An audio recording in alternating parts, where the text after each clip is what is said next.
My sister gave birth to her first child 2 months ago and named her Olivia. The name Olivia has a bit of history with our family.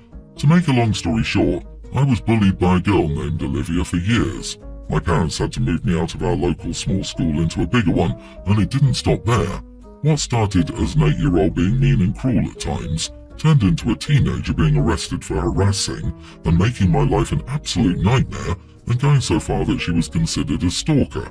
It was so bad that from the ages of 12 to 16, I didn't leave home without one of my parents or older brothers, who were several years older than me. It was also so bad that my parents had to call the police on a few occasions when Olivia followed me home and was outside our house trying to get to me. To say this was a massive ordeal for all of us is an understatement, and to say it left me with some mental scarring would be an even bigger understatement. So when my sister announced that her daughter's name was Olivia, it was a shock. My mom asked her if she was serious, and my sister grew defensive and said of course she was serious, that Olivia is the most popular name right now, and for a good reason, because it's beautiful. My brothers told her she was insensitive and that they had no idea she cared so little about me, which added to the defensiveness. Dad didn't say a lot, but he told her it would take time for us all to adjust to the name. She didn't like that. I actually didn't say anything, but she started ranting and raving about how many people are called Olivia, and we're not acting like that about them. I wasn't there for the whole thing, but my mom and oldest brother told her that she had every right to name her child whatever they wanted, but that they felt she was very unfair to me, and that she had to understand what I'd been through was something they could never fully grasp. Mom said she's adult and old enough to accept that people have feelings, and sometimes those feelings will matter more than others' feelings. My sister contacted me directly after a few weeks of our family not coming around. She said it was all my fault and that I should have said something positive about the name, that I could have turned the tide with the family. I told her that was a name tied up with a lot of trauma for me. She called it BS and said I'm old enough, 20, to be mature about it and not take it out on her and her daughter and not hate a name because of a single person. I told her that she's old enough to understand she can't force our family to pretend we like her daughter's name. I told her she was old enough to give us the time that was asked for and that none of us said it was ugly or awful, but it's associated with my worst memories. She told me we were trying to influence what she could and couldn't name her daughter, making us idiots, especially me. Am I the idiot? Not the idiot. It almost feels like your sister is being passive-aggressive and attempting to get back at you, perhaps because you got so much attention due to the trauma you suffered. There are so many beautiful names to choose from that it's really ironic she settled on the single name of a person who made your childhood a living nightmare. I'm sure at some point in the future you will all get acclimated to this, but if she doesn't understand that disassociating that name from your bully will take time and that this is a shock, then she should go to a therapist who can better explain it to her. Everyone's the idiot here. She because her choice was insensitive and she could have seen your reaction coming. You because the post sounds very much like me, me, me. For years the family dynamic was considerably influenced by your problem. Seemingly everything revolved around you, making you feel safe and better. The lack of attention must have been hard on your siblings. And now it's long over, but your personal childhood experiences still get prioritized over everything else by your family members. Your sister knew exactly what she was doing when she chose that name. She did it on purpose. She should have just said it openly. I picked this name because I wanted to cause problems and for me to get some attention. It's not your fault that your family members feel empathy about the situation with your childhood. Your sister has no right to call BS or to tell you how you should be feeling. She chose the name she so badly wanted. It's up to her to persuade people it was a good choice in this set of circumstances. I, male 38, my wife 39, and my 3 kids are currently on vacation. Basically, I'm part of the loyalty club with the airline we were traveling with, and that means that there are lots of cool perks like a lounge, points, food, etc. I also rack up a lot of points, which is always a nice side. Given I don't want to dish out 10 grand on a flight ticket, we're all traveling economy. However, about 20 or 25 minutes before boarding began, they called my tier of the loyalty club. Turns out they have a couple of vacant first-class seats that they can upgrade loyalty to. It would cost $500. This is a pretty good deal given it's a long overnight flight. Luckily I could also use some points, so I only paid about $150 for what is a massively better flight experience. They issued the ticket and everything. When I told my wife, she was very unhappy. She controlled it as we were in an airport, but I could tell. She said it was very bad that I didn't ask her first and it would be too hard to manage 3 kids, under 10 and one is an infant, by herself. I went back to the desk to see if it could be changed back and they said it wasn't possible. We've landed now and my wife refuses to talk to me and says we need a serious discussion. So, am I the idiot for flying first class? Dude, you are the idiot. You abandoned your wife with 3 kids, one just a baby, all so you could be more comfortable. You owe her at the very least an upgraded seat by herself on the trip home while you deal with the 3 kids in coach. What a selfish jerk. Mommy, I need to go pee. Okay, honey, you'll need to wait because I'm feeding the baby and Dad's not here like he was supposed to be. Poor kids. Poor wife. Opie paid money to contribute to their misery. I can't believe Opie proceeded to sit in first class the entire overnight flight. If you can't afford to put your whole family in first class, you can't afford to fly first class. I would seriously consider divorce over this. Peak selfish, inconsiderate behaviour. It wasn't even a free upgrade. He actually paid money above and beyond their original flight cost to abandon his family. Given that it sounds like you fly and enjoy perks often, why don't you get the first class ticket for your wife rather than yourself? You had the opportunity to give her an amazing gift for a very good price, and obviously it would have been no problem for you to handle the kids by yourself back in the economy. My family, toddler twins and my wife Susan, 23, and I, 24 male, were invited to my parents' house for a family dinner along with my other siblings and their families. That includes my older brother Max, 26, his wife Megan, 24, and my sister Chloe, 30, her wife Bella, 28, and their daughter Ava, kindergartner. Chloe has always been my parents' favourite. They only cared about her achievements, her success, and her ambitions in life because they clearly reflected their own interests. They always ignored Max and I. Now they're doing the same with Chloe's daughter Ava. Chloe did everything and was good at everything she did. She always got straight A's. She was the captain of her school's swim team, and my parents didn't miss any of her competitions. They never showed up for my or Max's soccer games. They didn't show up when we graduated college. They threw an entire party for Chloe when she started and finished law school.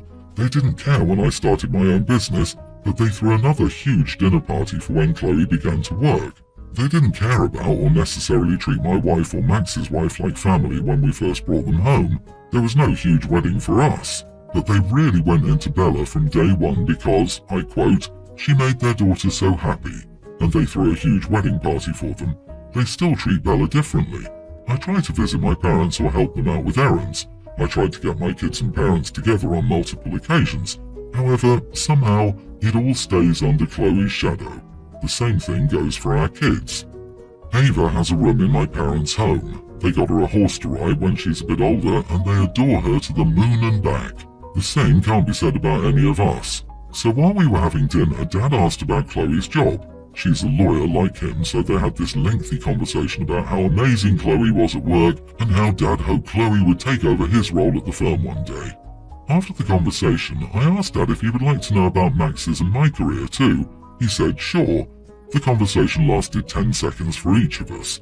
So I told Chloe, as she could see by the conversation, she was always the favourite child. She denied it, of course, but I said it's always been this way. Chloe asked me to elaborate. I told her all the things I said here. The part where I may be the idiot is that our traditional parents even came to terms with her being gay, while if Max or I were gay, it would never be accepted this way. This escalated to an argument, ending with Chloe and Bella leaving, with Ava and our parents angry at Max and me. My parents think I'm a monster. I, however, think it needed to be said. Am I the idiot? You are the idiot because of time, place and context. You came across as someone who wasn't getting the attention they wanted and decided to drag your sister to prove a point. I feel for you, I actually do, but there was no argument to warrant this. No one was up in arms. This could have been a private conversation between siblings or in therapy to address this issue, but you wanted a public soapbox. Using her orientation as a talking point was a low blow, especially in this setting. Please invite your sister to lunch, apologise and explain yourself. Why not call out his parents for their behaviour instead and leave her orientation out of it? In front of their child no less, like OP didn't navigate this well. You are the idiot, you sound insecure and jealous. Nobody wanted to talk about your jobs, so you forced them into the conversation to prove a point. Well, Opie tried to bring the conversation around to be more inclusive. Good lord, to have to all but insist your folks ask you about your career, and it fell flat. He brought up the issue of being a golden child, everyone got defensive, and there it went. Also, I don't understand how grandparents can have one bedroom for a specific grandchild, and not all. That seems really cruel of them. Also, your sister should be helping in calling out the parents for favouring only their kid. You are not the idiot. Stop doing errands for them, stop trying to get your kids around them because they will feel ignored, and watch the other grandchild adored. And if they want something, tell your parents to go ask Chloe. And if I were you, I'd probably stop the family dinners with your parents and sister's family, and just have them with Max and his family. Your parents seriously stink. My sister Alicia, 40, married her husband John, 48 male, 11 years ago now. John was a widower with a son, now 21, and a daughter, now 19. John's late wife's family was still a strong presence in the lives of their grandchildren when Alicia met John, and it was discussed and made clear that John's son and daughter with his wife were their grandchildren, and any future children from John and Alicia would not be regarded as such and would not be entitled to anything from them, the former in-laws.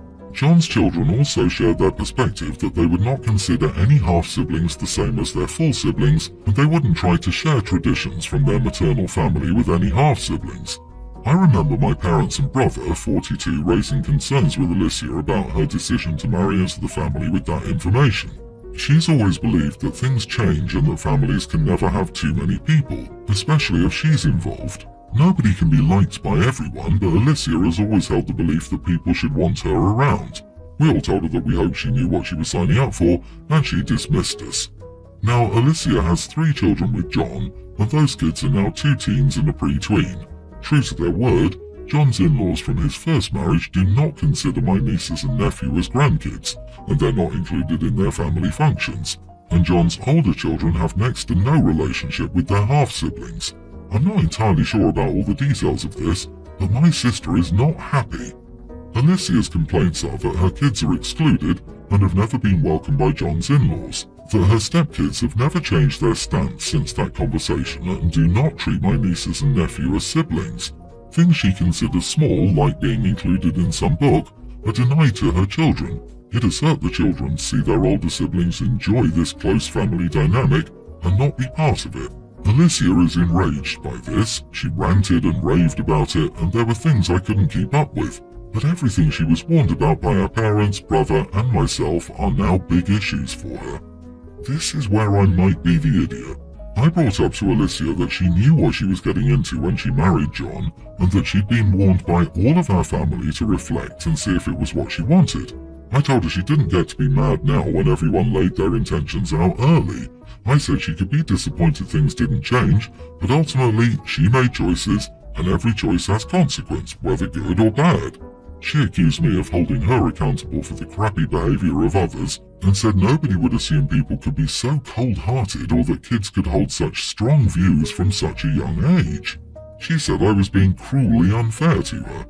Am I the idiot? True to their word, John's in-laws from his first marriage do not consider my nieces and nephew as grandkids. Why would they?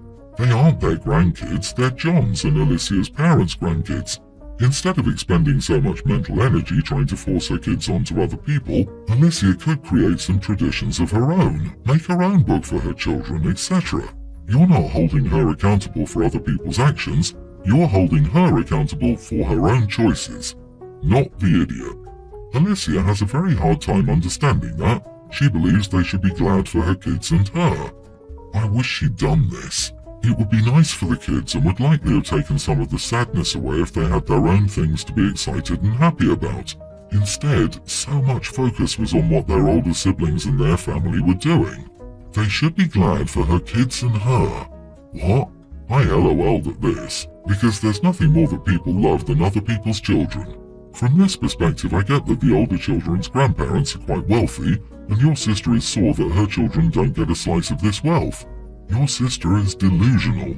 It sounds like your sister thought she could replace John's late wife because of how she views herself. She doesn't realize that the woman is irreplaceable.